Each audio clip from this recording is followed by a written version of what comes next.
I was a failure. I was a failure, and I get very sad and depressed about it. When American Movie came out in 1999, YouTube was still years away. There was no real filmmaking space online. To make movies, you had to have more than a dream. You needed a plan. Oh, fuck this, man. I'm sorry for erasing that, but it's 3,000 units for 45 grand. You could sell all your worldly possessions and go into debt and make an independent film on 16 millimeter and maybe use it as a calling card to get noticed. But the likelihood of success was very small. Only a handful had done it, and not for lack of hundreds of others, thousands perhaps, trying and just disappearing. You couldn't just get a used DSLR on eBay and download some software and throw some shots of your model girlfriend or boyfriend up on YouTube that you took last night at sunset, magic hour. Download some music from a service and put the words "a film by" in front of your name and call yourself a director, like thousands do every day. You had to have that dream.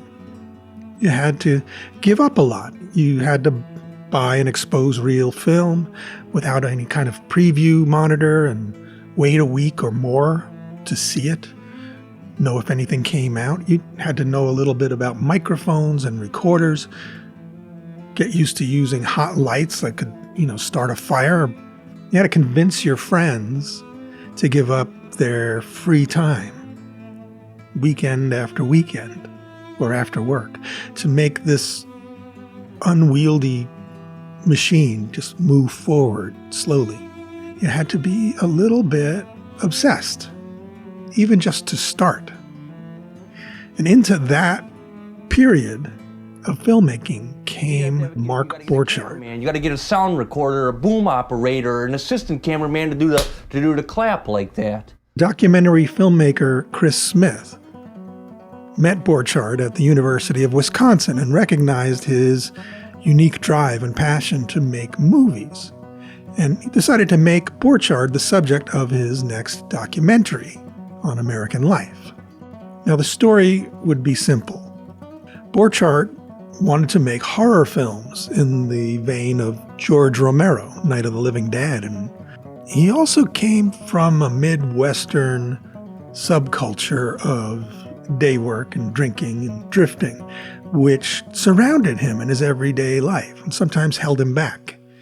But it also infused him with a fire and even sometimes a bitterness to transcend it all and do what others considered out of reach. What's your American dream? I don't have any dreams anymore. I will be goddamned if I don't get the American dream.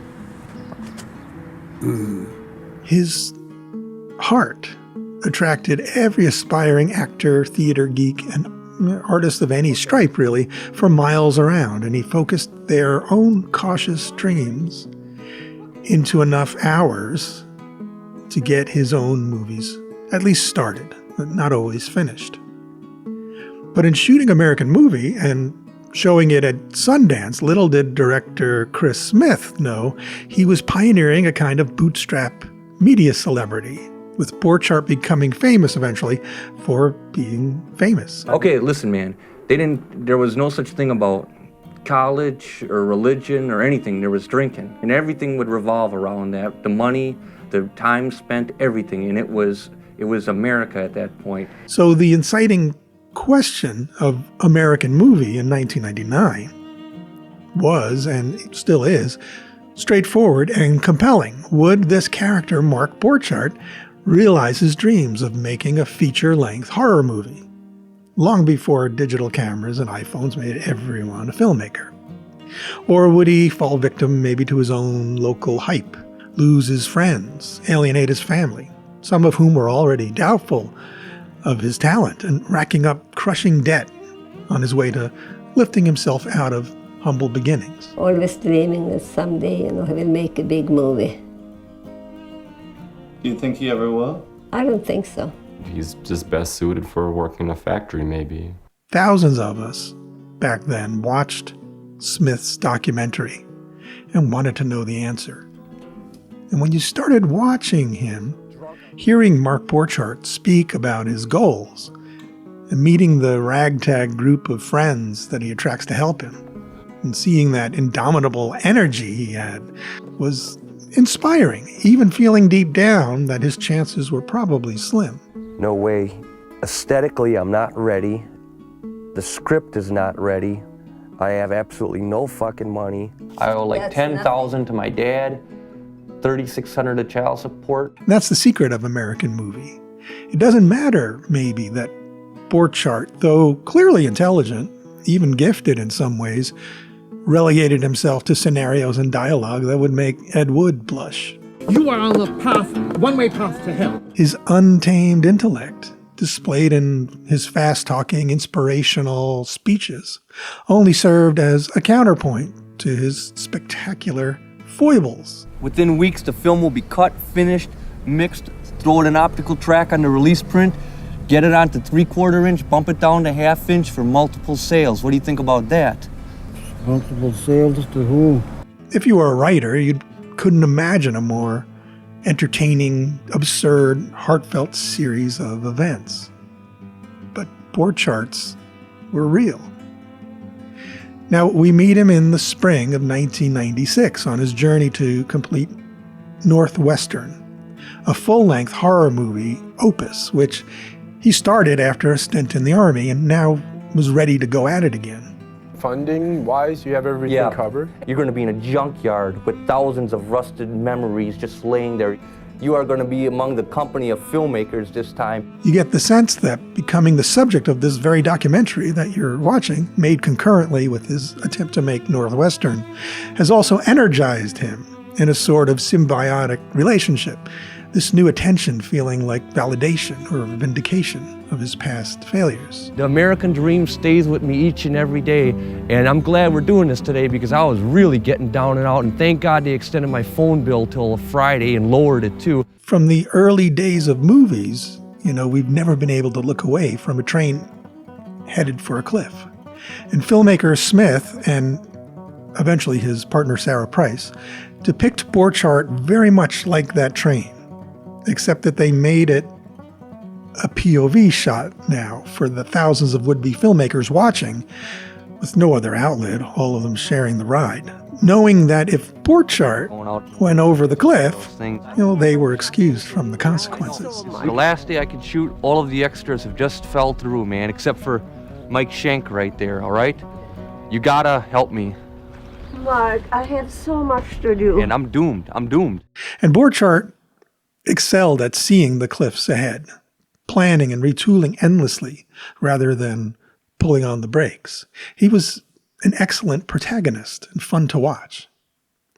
Seeing his feature film titled Northwestern falling out of his reach, for instance, he shifts gears to a previous short film titled Coven, and don't try to correct him about the pronunciation. What else could it be pronounced? Coven, that's the proper pronunciation. No. Coven, no. Coven sounds like oven, man. Also unfinished, but now with his newfound confidence, he hatches a plan to sell 3,000 copies, totaling $45,000 in sales, which he believes will allow him to get back on the train to helming Northwestern. His elderly Uncle Bill, a very entertaining side character in the film, in his last years now, slowly reveals himself as another would-be romantic with lost poetry and tragic lost love swirling in his memories. So here's to the joys we have together when we met in June. I miss you so much since you wanted to die. A creature somewhat like his nephew, but who settled in life. That'll be the day, that'll be the day. He equally chastises Mark for his foolhardy mission while becoming complicit, even acting in Coven, and finally leaving Borchardt $50,000 in his will to follow his dreams. That's another secret to the success of American movie. It can both give you a much-needed shot in the arm to follow your own passions. After all, if this quixotic madman can come this close to his dreams, then what's our excuse? But it also served as a cautionary tale, a look into the fate awaiting so many aspiring artists who don't have the benefit of becoming a cult legend, don't have the benefit of having their journeys chronicled in a successful documentary. Those thousands who'd never be heard of outside their hometown, or even much within it. Especially, again, before YouTube. Stick around as long as you can. Heaven help you. God help you. Jesus help you. The film gives us permission to follow our dreams on the one hand, and cry uncle should that pursuit get too costly on the other. Now, in the film's epilogue moments, Uncle Bill, the cynical, straight-talking grand patriarch, has passed away, and a bittersweet title card signaling his nephew can finally make Northwestern. We realize the brief phrase of affection and even creativity that Bill showed throughout the documentary, easily dismissed among all the cynicism, ran much deeper than we'd imagined. Yes, I would. Dying in a trailer park, alone, but for the constant company and care of his nephew, perhaps gave him a sort of redo on how to approach his life. What am I doing? I'm washing Bill's clothes. She wants to be in your film, Bill. Oh my God. Borchardt goes on at length with his uncle about how he's viewed his life. And you gotta assert yourself, man, and think I am here because. You ever think about that? I am here because Being dragged along to participate in his nephew's film projects, however tiring for the old guy, enriched his life, but also stirred up buried memories of his own past, one where he'd known true love, if only for a while. In the end, Mark Borchardt's story is a living, breathing mantra for all of those watching.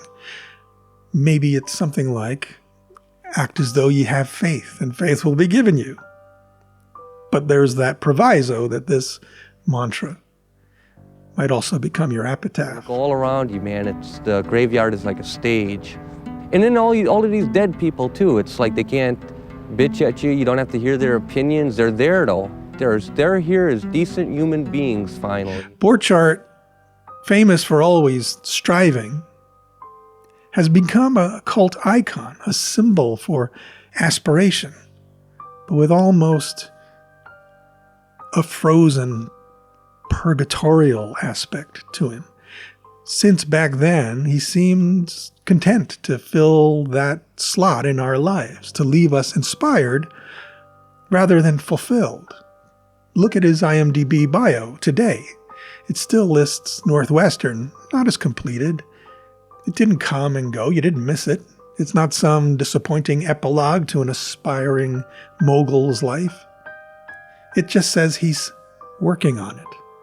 It's stuck in time with him in that moment when a lifelong wish was granted by his uncle's passing and their final leap of faith.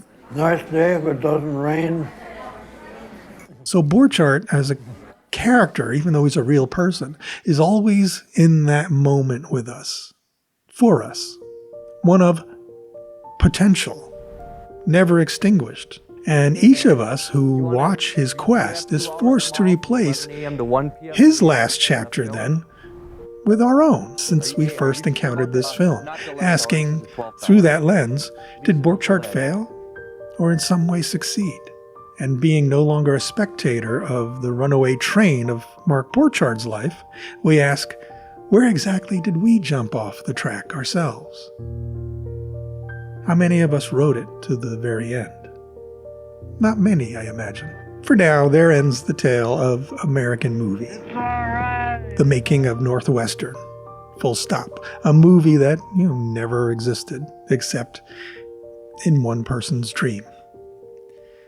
And there also perhaps ends the tale of that old school American bootstrap independent 16mm film. It's a completely different time now, with completely different tools and means of exhibition. And it's, I thought, maybe a completely resonant theme for us here on Dad After Dark. Because being a parent, throws into stark relief, maybe into high contrast film stock, the line between dreaming and having goals. What subtle blend of practicality and wishes will be our life lesson for our kids who are always watching us? If you watched American Movie, you might very well come away torn.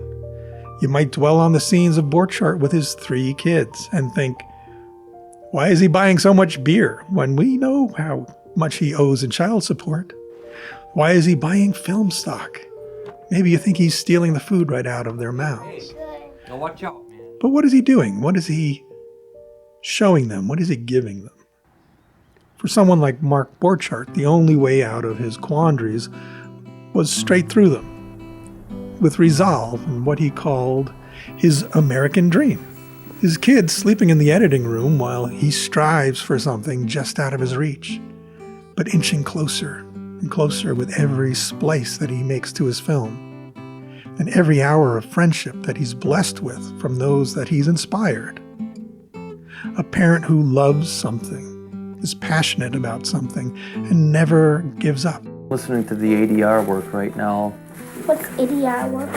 Additional dialogue recording. What's additional dialogue? Think about it, maybe from that angle a little bit, then decide. What would you do? Where would you leave your quest? Where would you jump off that runaway train? There's something to think about. I'm Tom. This is Dad After Dark, and I'll see you soon. All right, I haven't actually looked at this in quite a long time. I like that. You know, that's the Robert Rodriguez pose with the 16mm camera. Oh, look at that. Borchardt. Coven features an ensemble cast of quirky characters, macabre humor, and is as American as Ma's apple pie.